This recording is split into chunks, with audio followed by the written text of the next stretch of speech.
जय हिंद दोस्तों, knowledge habit channel पर आपका स्वागत है। तो इस वीडियो में आपको चौकीदार भर्ती से संबंधित जो आपका आवेदन को भरना है, तो आप लोग झारखंड के कोई भी आपको जिला से होंगे और वो चौकीदार के फॉर्म को फिल करने में कोई भी कठिनाइयाँ होती होगी, तो इस वीडियो में आपको A to Z आपको जानकारी बताऊंगा बाय स्टेप टू स्टेप कि आपको किस में आपको क्या भरना है, किस पर से आप लोग का आवेदन भरना है, उसमें क्या क्या डॉक्यूमेंट लगाना है। तो आपको A to Z आपको जानकारी डाउट क्लियर होगा। तो सबसे पहले आप लोग चैनल पर नए होंगे तो चैनल को सब्सक्राइब कर दीजिएगा और बेल आइकन को प्रेस कर दीजिएगा ताकि आपको जॉब से अपडेट आपको मिलता रहेगा। और पेज पर देख रहे हो तो पेज को फॉलो कर लीजिएगा। तो सबसे पहले देख सकते हैं कि आपका जो चौकीदार का फॉर्मेट है आपका फॉर्म का, आपका एक बार फॉर्मेट आप लोग दे दीजिए। आपका 2 पेजों का इसमें आपका टोटल आपका 3 पेजों का ये आपका फॉर्म दिया गया है।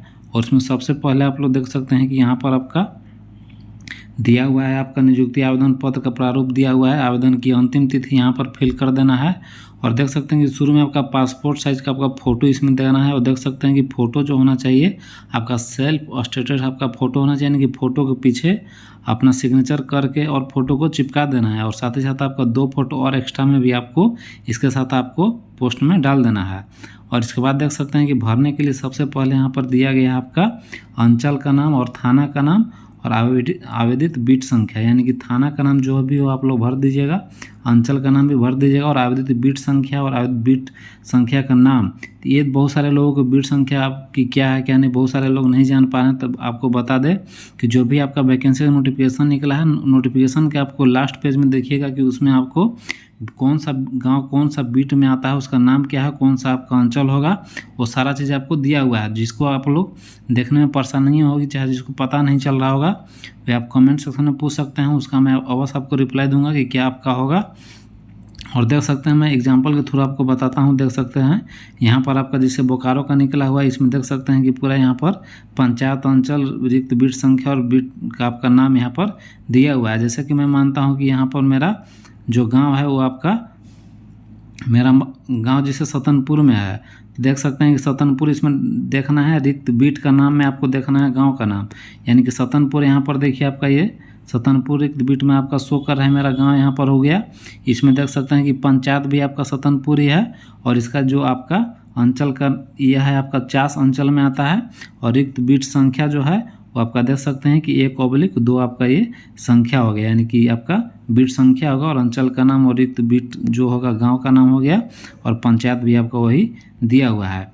तो यहाँ पर वही चीज़ आपको फिल कर देना है, अपना आवेदित बीट संख्या का नाम और फिर आपका पंचायत का नाम, आवेदित बीट संख्या और फिर थाना का नाम, अंचल का नाम। ये चीज़ आपको सारा चीज़ उसी से पता चल जा रहा है। आपको खाली गांव का नाम पता होना चाहिए, सब चीज़ आप उससे देख के यहाँ पर फिल कर देना है।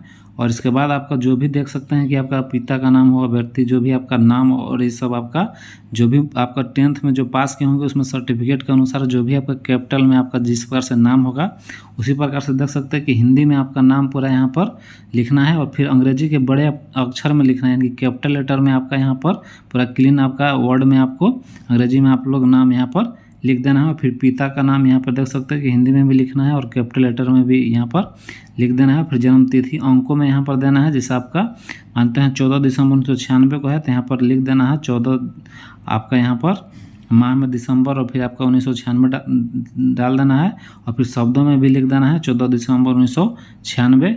और फिर आपका देख सकते हैं कि दिनांक 1/7/2024 को हमारा आपका एज कितना हो रहा है उसको आपको काउंट निकाल के आप लोग देख लीजिएगा कि 1/7/2024 को आपका एज कितना हो रहा है और यहाँ पर वही लिख देना है। जैसे मानते हैं कि कोई का 24 वर्ष आपका हो रहा होगा, 8 महीना और 15 दिन हो रहा होगा, तो आप लोग यहाँ पर वही इसी प्रकार से आप लोग को यहाँ काउंट करके निकाल के और आप लोग यहाँ दर्शा देना है। और साथ ही साथ अभ्यर्थियों का अस्थायी पता जहाँ पर आपका ग्राम पोस्ट थाना ये सब आपका भर देना है। और साथ ही साथ आपका पिन कोड इसमें आपको जरूर दर्शाइएगा। और फिर पत्राचार का पता जहाँ पर आप लोग को डाक से आपका कोई भी चीज़ आए वे आपका दे सकते हैं। बहुत सारा का सेम होता है और आपको कोई अलग होगा, आप बाहर रहते होंगे गाँव से तो आप बाहर का भी यहाँ पर दे सकते हैं। और जब सेम जगह रहते होंगे तो वहाँ पर आप लोग खुद वहीं के आप लोग सेम दे सकते हैं। और फिर आपका राष्ट्रीयता में आपका इंडियन भर दीजिएगा और फिर मोबाइल नंबर अपना दे दीजिएगा जिस पर आपका मोबाइल चालू हो। और फिर ईमेल आईडी आपका अगर जो होगा तो ईमेल आईडी दे दीजिएगा। फिर आवेदित पद का नाम में आपका चौकीदार हो जाएगा। फिर आवेदक के शरीर पर अस्थायी 2 चिन्ह आपका आइडेंटिफिकेशन आपको दे देना है, कोई भी जो आपका विजिबल हो वो आपको 2 चीज़ दे देना है।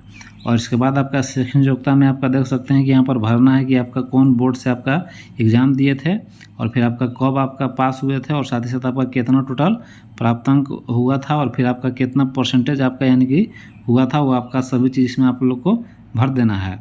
और साथ ही साथ अभ्यर्थियों की कोटि आपका कौन सा कैटेगरी में आते हैं, BC1 BC2 आपको यहाँ दर्शा देना है। और फिर आपका लिंग में जो भी आपका मेल और फीमेल होंगे यहाँ पर लिख देंगे। और फिर आपका अगर जो दिव्यांग हो गया और कितना परसेंट आपको नहीं सकता है उसके लिए आप यहाँ पर देख सकते हैं कि आपका सर्टिफिकेट आपका उसका होना चाहिए। जैसे अंधापन एवं कम दृष्टि के लिए भी जो भी इसमें से होंगे वो टिक लगा देंगे और उसका आपका सर्टिफिकेट भी इसमें अटैच करके आप लोग को देना होगा। और कोई भी अगर जो खिलाड़ी होंगे तो उनका भी प्रमाण पत्र देख सकते हैं कि प्रमाण पत्र संख्या जो भी होगा उसका नंबर और फिर आपका कब का है, तिथि और फिर आपका कौन लेवल का है उपलब्धि, वो आपको फिल यहाँ पर कर देना है। और फिर आपका जातीय स्थानीय का भी देख सकते हैं कि आवासीय का जो प्रमाण पत्र संख्या होगा वो फिल कर देना है। और फिर आपका निर्गत कब हुआ है उसका डेट आपको यहाँ पर दे देना है। और जाति प्रमाण पत्र का भी आपका संख्या यहाँ पर देना है और कब निर्गत हुआ है उसको आपको यहाँ पर दे देना है। फिर आर्थिक रूप से कमजोर वर्ग का जो प्रमाण इकोनॉमिक वीकर सेक्शन के लिए जो होगा वो आपको यहाँ पर संख्या और फिर आपका निर्गत तिथि यहाँ पर दर्शा देना है। और फिर आपका परीक्षा शुल्क के लिए जो बैंक ड्रॉप आप कराइएगा उसका आप जो संख्या होगा यहाँ पर फिल करना है और कब जो दिनांक करेंगे वो आपका दिनांक दे देना है। और फिर आपका जो भी बैंक या शाखा का नाम होगा यहाँ पर दर्शा देना है और कितने रुपया का है राशि भी यहाँ पर आप लोग को दर्शा देना है। और साथ ही साथ कोई भी आपका देख सकते हैं कि आपराधिक मामला दर्ज होगा कोई भी थाना में तो उसका पूर्ण विवरण अपराध की धारा सहित उल्लेख करना है। यानी कि किसी पर केस होगा, किसी पर से आप लोग कोई फंसाया होगा थाना में या कोई नाम भी दे दिया होगा तो यहाँ पर आप लोग दर्शा दीजिएगा। और अगर जो आप लोग को नहीं होगा तब तो अच्छा है, अगर जो होगा तो इसको आप लोग दर्शा देना है। कोई की गलती से कोई भी आपको सेक्शन लगा हुआ उसको भी आप लोग दर्शा दीजिएगा ताकि आगे चल के आपको दिक्कत न हो।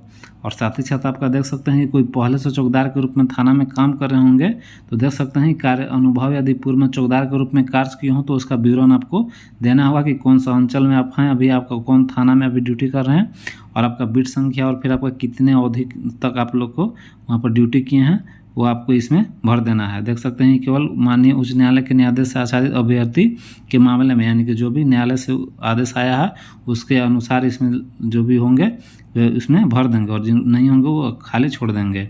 और इतना ही चीज़ आप लोगों को फिल करना है। और फिर लास्ट में देख सकते हैं कि जो आपका अब इसमें आपका एक पेज में आपका कार्यालय के द्वारा भरने वाला है और एक आपका खुद से भरना है। तो इसमें भी देख सकते हैं कि यहाँ पर फोटो आपका सेल्फ प्रोसेसर चिपका देना है। फिर आवेदित पद का नाम आपको यहाँ पर दे देना है चौकीदार, फिर आवेदक का नाम अपना लिख देना है और फिर आपका पिता का नाम यहाँ पर और आपका जो भी एड्रेस होगा वो आपका पिन कोड के साथ यहाँ पर आपको दर्शा देना है।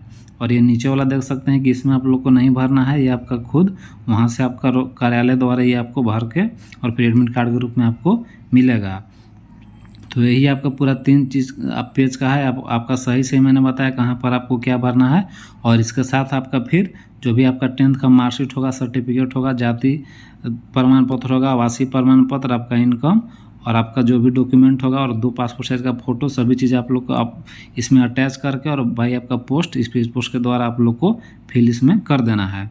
और बाकी यही प्रोसेस है। और बाकी इसमें और कोई भी आपको किसी बार से दिक्कत होगा, डाउट होगा, आप कमेंट सेक्शन में पूछ सकते हैं। और बाकी आपको चौकीदार के लिए आपको किस बार से तैयारी करना है और आपको चौकीदार से संबंधित आपका A to Z जानकारी आप लोग को मैंने एक अलग वीडियो में आपको प्रोवाइड कर दिया था। अगर जो अभी तक आप लोग नहीं देखे होंगे तो उसका लिंक मैं डिस्क्रिप्शन में डाल दे रहा हूँ, वहाँ से जाके आप लोग चौकीदार के आप लोग की तैयारी किस बार से लिया जाएगा, लिखित एग्जाम क्या होगा, आपको फिजिकल किस बार से लिया जाएगा, तो सारा चीज़ मैंने एक वीडियो में बता दिया था। तो नहीं देखे होंगे तो उसको आप लोग जरूर देख लीजिएगा। और बाकी इससे रिलेटेड और कोई भी आपको चौकीदार से संबंधित दिक्कत होता होगा आप कमेंट सेक्शन में पूछ सकते हैं। तो फिलहाल वीडियो में इतना ही। बाकी वीडियो देखने के लिए धन्यवाद। और चैनल पर नए हो चैनल को सब्सक्राइब कर दीजिएगा और अपने दोस्तों को शेयर कर दीजिए।